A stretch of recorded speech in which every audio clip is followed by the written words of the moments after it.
Second time in the span of a week, a young child in Detroit has found a loaded gun in a home and accidentally pulled the trigger. This time, a 4-year-old boy at a home on Hubble on the city's west side. Let's bring in Victor Williams live tonight with the latest on this case and what has become a disturbing trend starting to emerge here, Victor. Yes, that's right, Devin and Kimberly. Such a heartbreaking story. But the bottom line is that the chief says this has got to stop. There are too many stories like this.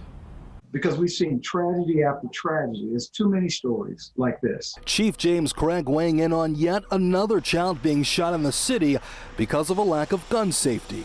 No child should ever be shot because of reckless and irresponsible behavior of a gun owner. It just shouldn't happen.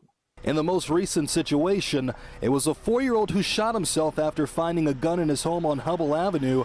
We're now learning more of the details in that shocking case. Turns out the parent was in another room with a friend during the time of the incident. Was not visiting a companion and placing a gun underneath a hat and then going into another part of the house.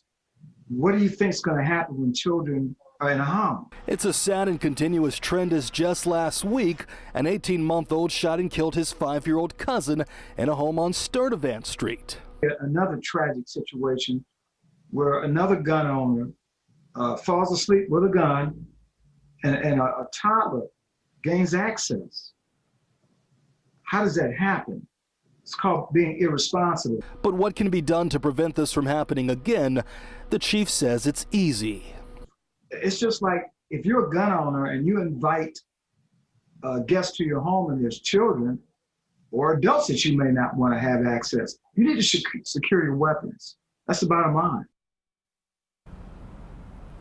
And the chief says that he's going to be going after the gun owners in both situations, and prosecutors will be going after them, to be exact. Victor Williams, Local 4. Victor, what are we hearing about the 4-year-old now? The good news is that this 4-year-old is going to be expected to be okay, but it's going to be a long road to recovery. Oh, that's tough. All right, Victor.